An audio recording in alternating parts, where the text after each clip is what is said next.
The Santa Fe Trail. During the 1800s, many Americans in the East wanted to travel west. They wanted to start new lives and build new homes. Before 1870, most people joined wagon trains in Missouri and followed one of several trails heading west. From 1840 to 1870, about 500,000 people traveled more than 2,000 miles along the Oregon Trail to Oregon or California. That was the most popular trail. The Santa Fe Trail served a different purpose. It connected Missouri with New Mexico. Before 1821, the people of Santa Fe and other Spanish areas could trade only with Spain. They suffered from a shortage of goods. Mexico became an independent country in 1821. Traders saw a chance to make money in Santa Fe. In 1821, William Becknell became the first American trader welcomed into Santa Fe.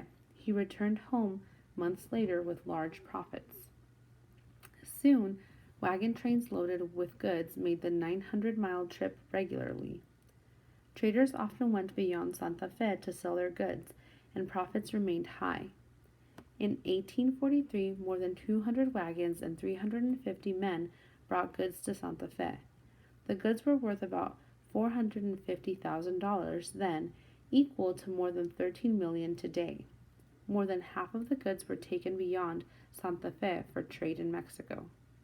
Trade along the trail continued to grow in the 1860s during the Civil War, but railroad lines were being built along the route. They shortened the distance where wagon trains were needed. By 1866, rail lines extended 200 miles from Kansas City. Wagons were still needed for the next 700 miles. By 1873, wagons were needed for just over 300 miles. By 1880, wagons along the Santa Fe Trail were a thing of the past. The same thing happened to the Oregon Trail by about 1870. Railroads replaced wagon trains. Following the Santa Fe Trail involved a dangerous trip of about 10 weeks. Railroads delivered goods and people along the same route in just a few days. 1821, Mexico becomes a country. 1828, 100 wagons carry goods to Santa Fe. 1855, trade on Santa Fe Trail estimated at 5 million. 1860, more than 3,000 wagons of goods shipped on Santa Fe Trail. 1867, Santa Fe Trail reduced to 623 miles. 1880, railroads completed. Santa Fe Trail no longer used. Number 6.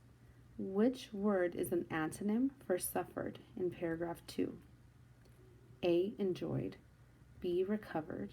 C. Experienced. D. Retreated. Number 7. Part A. Which sentence states a main idea of the passage? A. The Santa Fe Trail was one of the shortest trails in the United States. B. The Santa Fe Trail helped Mexico become an independent nation. C. The Santa Fe Trail was used more for moving goods than for people. D. The Santa Fe Trail was more dangerous than the Oregon Trail. Part B. Which two sentences from the passage support the main idea in Part A? A. During the 1800s, many Americans in the East wanted to travel west. B. Before 1870, most people joined the wagon trains in Missouri and followed one of several trails heading west. C.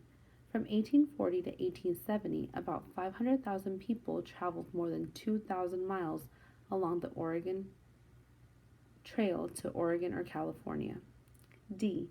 Before 1821, the people of Santa Fe and other Spanish areas could only trade with Spain. E. Mexico became an independent country in 1821. F. Soon, wagon trains loaded with goods made the 900-mile trip to Santa Fe regularly. Number 8. Which two details best support the conclusion that Mexico was more open to trade with the United States than Spain? A. The Santa Fe Trail served a different purpose. B. It connected Missouri with New Mexico. C. Before 1821, the people of Santa Fe and other Spanish areas could only trade with Spain. D. They suffered from a shortage of goods.